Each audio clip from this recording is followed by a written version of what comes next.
Jefferson County Court Law number 2 is back in session in cause number 331636, case of South State of Texas versus Garrett Andrew Theo Williams. Prior to the court going into recess, Mr. Williams acknowledged that his name was Garrett Andrew Theo Williams. He also was sworn in. His attorney Mel Shalander, waived the record in this case. Now, Mr. Williams, I have before me, and Mr. Shalander, I have before me an amended information. And do you have any objections to the court using the amended information in this case? Okay. Mr. Williams, this amended information alleges that on or about July 4th of 2021, while you were in Jefferson County, Texas, operating a motor vehicle in a public place, that you committed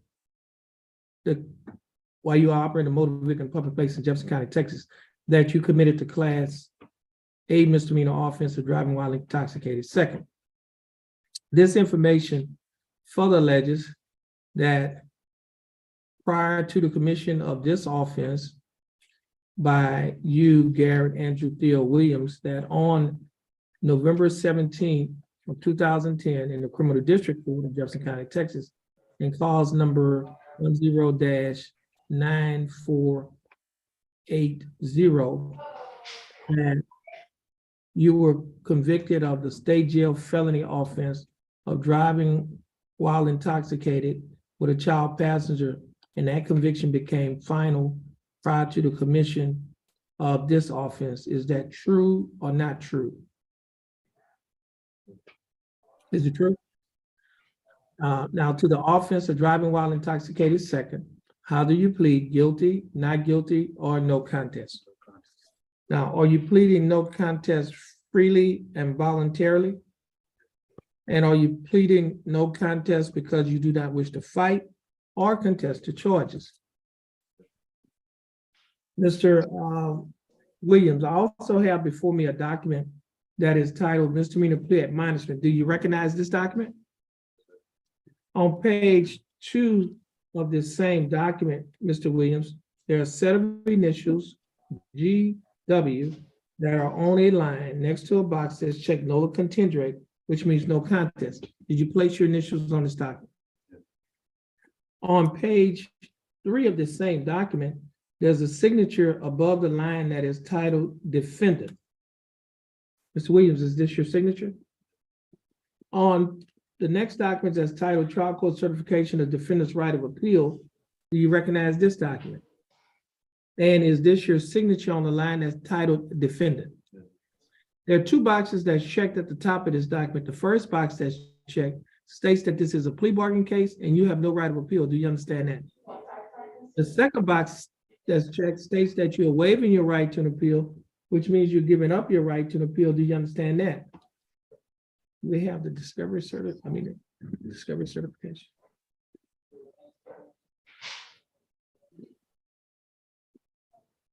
Mr. Williams, I also have before me a document that is titled Discovery Certification. Do you recognize this document? And is this your signature on the line that's titled Defendant? Now, Mr. Williams, before you signed and initialed all of these documents that I've just mentioned to you, did your attorney go over these documents with you? And did you read and understand everything that's in these documents? And is everything in these documents true and correct to the best of your knowledge? Mr. Williams, are you a citizen of the United States? Yes, sir. State, I have before me State's Exhibit number 1, the misdemeanor plea admonishment. I have in the court's file State's Exhibit number 2, the probable cause affidavit. States 1 and 2. Yes, Your Honor. Okay, hold on.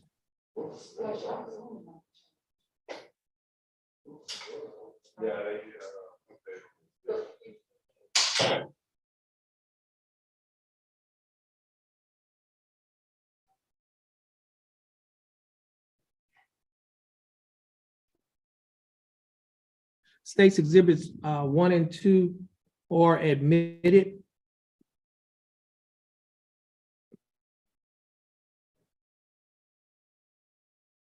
Mr. Shalanda, you've advised in counsel, Mr. Williams. Is there any evidence that he is currently mentally incompetent to stand trial? No, Your Honor. Mr. Williams, your attorney, Mr. Shalanda, has advised and counseled you. Are you satisfied with his representation? Yes, sir. Has he provided full, effective, and competent legal representation? Yes, sir. Mr. Williams, I will accept your plea of no contest. I will find that you are mentally competent to stand trial. I will also find that your plea and waivers were freely and voluntarily given. And I will also find that there is sufficient evidence to find you guilty beyond a reasonable doubt. State, do we have a plea bargain agreement? We do, Your Honor. And what is that agreement? Your Honor, in exchange for defendant's plea of no contest in this case, the state is, excuse me, the state is recommending confinement in the Jefferson County Jail for a period of 180 days, Your Honor. We're asking that the court suspend imposing that sentence at this time and instead place defendant on community supervision for 2 years, Your Honor. Require defendant to pay $50,000 of service for the standard terms of probation for DWI second to include a repeat offender course and an interlock device, Your Honor. And lastly, Mr. Williams will surrender himself today by 6 p.m. to serve a 72-hour mandatory confinement.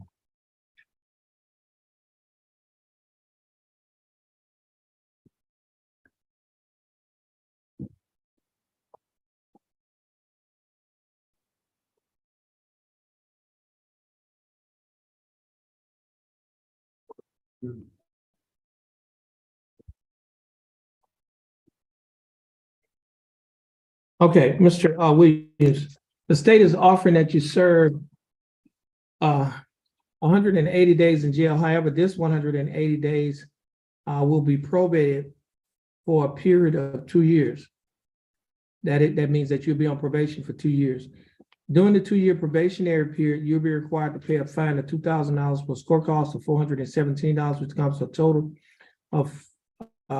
total fine of and court costs of $2,417. You'll also be required to pay a probation fee of $60 each month, a urinalysis fee of $15 each month. You'll be required to pay the Jefferson County DWI education class and initial evaluation fee of $125 on the day of the plea. Should a further evaluation be needed, you'll be required to pay an additional $50. Your total monthly installments, that is, the total amount that you'll be required to pay each month while you're on probation is $180. Will you be able to pay the $180 each month? Yes, sir. You'll also be required to perform 80 hours of community service. You'll be required to install the DWI interlock device on any vehicle that you own or operate. You'll be required to serve 72 hours in the Jefferson County Jail beginning today at or before 6 p.m. You'll be required to attend and complete the DWI education class and have a drug and alcohol assessment, and you'll be required to complete the repeat offenders class. You'll also be required to adhere to the other standard terms and conditions of this probation. Mr. Williams, do you understand the state's offer? Yes, sir. You think that the state's offer in your case is fair and just? Yes, sir. And do you accept the state's offer? Yes, sir.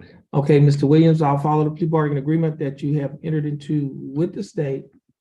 Hold on a minute.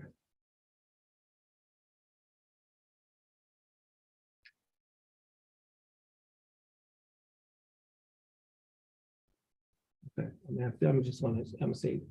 gonna just type in amended information. That's not a problem. I can do that here. Okay, Mr. Williams, I'll follow the plea bargaining agreement that you have entered into with the state. Mr. Williams, you're gonna stand on the X next to your attorney, and you're gonna follow the directions of our clerk. And once you finish following her directions, you'll be free to go. You have a blessed day. And Mr. Shalanda, you'll be free to go as well as you have a blessed day, and you'll be free to go as well, Mr. Shalanda. Okay, place your right thumb in the blue square.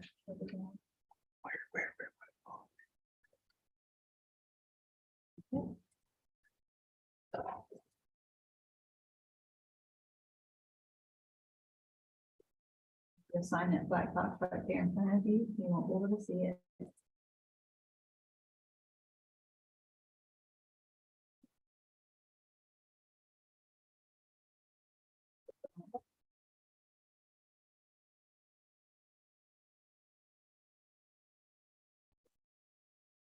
And raise your right hand. You swear that you've never before been given further education or probation for a felony or misdemeanor in this or any other state except for what's listed here. And you further swear nothing else is pending. Okay, spinning. Nothing else. This is the directions to probation. This is the judgment here now. Hang on to this page with the highlight because that's what they're gonna need for you tonight when you go, or this afternoon, whenever you go to the jail, because they won't let you in without it. So just make sure you have this one with you. That. And you need to go to probation this morning. This morning? Yeah, I wouldn't wait till after the 72 hours. It's just right down the street. They're just gonna, They just need to- they're gonna check you in and probably gonna give you a date to come back to visit with them. All right, y'all have a blessed day.